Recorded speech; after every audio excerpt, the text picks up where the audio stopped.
Alright, so it's been a while since I've done a video. This is my first video in probably more than a year. Getting back into it.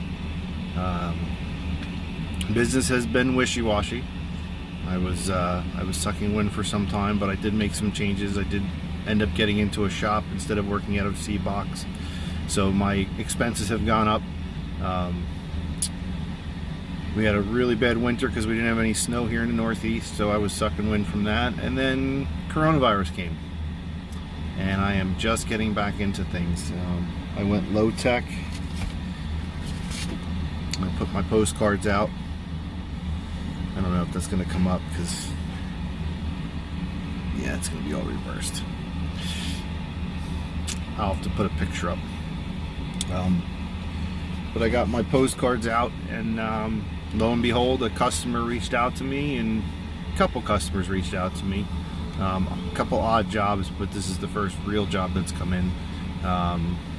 So doing another day in the life of a welder. I'm actually at the end of the day. I didn't do a pre-video this morning because I'm on a short timeline. I got here about 7, and I'm just cutting out. It's about 4:30.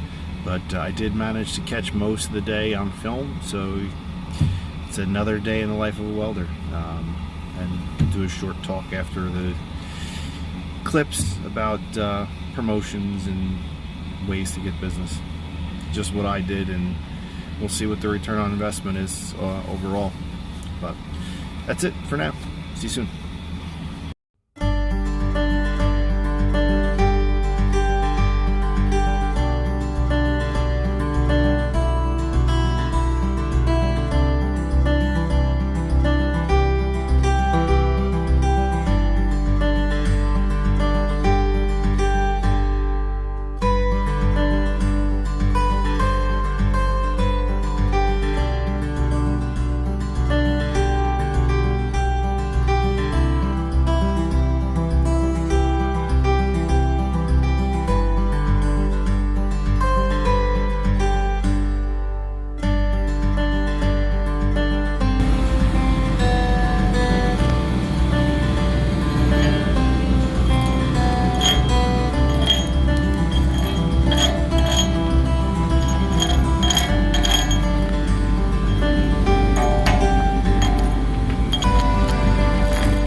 this is the rain that just came with the thunder rolling in.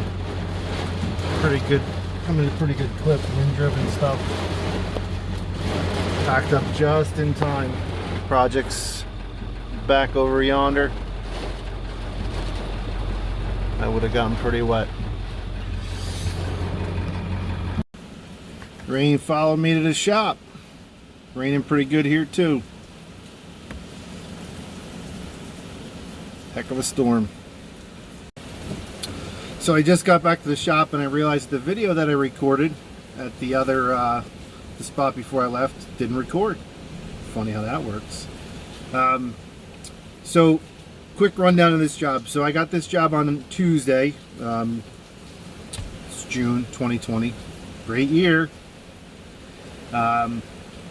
Customer called me on Monday. Told them I would stop up on Tuesday. First thing, met them in the morning. Walked through what they needed to do. Put a quote together. Spent some time on the phone with the steel supplier to get the materials lined up and figure out what the cost was going to be. Gave them a quote. They approved it on the spot, and we put the order in. Order went in. It was for W14 by 74 beam. We were trying to get 82, but they didn't have it. We were running around, and we were able to make the 74 pounds per foot work. So that order was processed. It was going to take them a day to do that and cut a couple plates that I needed. So Tuesday, we got that all squared away. Wednesday, I showed up around noon. They had to get the machine disassembled. The plates it was on, they got it from another paper mill or paper company, and it had plates on it that had been set in concrete.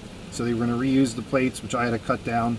I started cutting them down on Wednesday, finished up cutting them on Thursday, and then started assembly on the first of the stanchions that I'm building, or was building.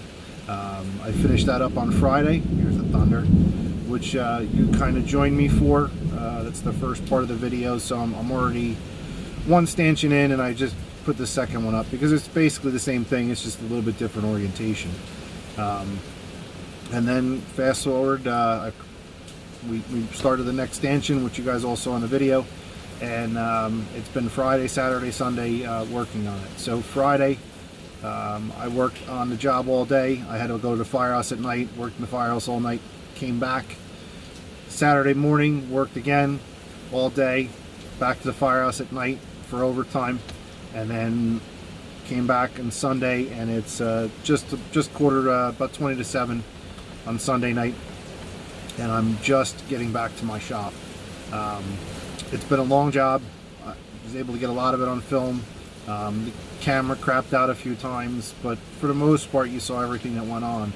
I'm about 38 and a half hours into this job. I quoted it for 40, so I'm in pretty good shape. I have a few more holes to drill, but I got rained out. I don't know if you saw in the last video, but there was some lightning flashing, and that's my cue to go, and within a few minutes it was pouring like you saw in the video.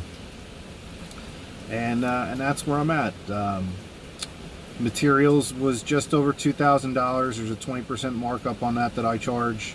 It basically covers my time for doing the legwork on tracking it down and getting delivered and doing all that fun stuff. And then all in all, with the state tax and everything, it was just over $7,000 for this job. Talking about promotions, this customer reached out because they saw my postcards. I went low tech. Many years ago, I got a bunch of these. I think I had 1,000 or 1,500 of these made up for probably about 200 bucks. It comes out to about 13 cents a card. Plus, you know, they're oversized. These are the bigger ones, so they get a regular first class stamp. So it's about 60, 80 cents somewhere in there per mailing. And then I got to do the legwork and find people to mail them out to. But I canvassed the area around me, just trying to get work, and this job came in within a week of putting the postcards out. So you don't need to go crazy. You don't need to go Google AdWords. Sometimes low tech is the best way to get work. The facility manager or the plant manager that I'm dealing with says he has other work for me. So by showing up and, you know, hustling to get the job done and meet their deadline because they have a rigging crew coming tomorrow morning, which is why I'm working on this on a Sunday, to get them in on schedule. They can delay it a day to Tuesday, but I would really prefer if they're putting it in with me there. This way I can address any issues that may arise if something shifted because of heat or welding. We can fix it real expeditiously. That's about it for now. I think I'm going to wrap this video up. Hopefully you enjoy it and it helps somebody somewhere. Cheers.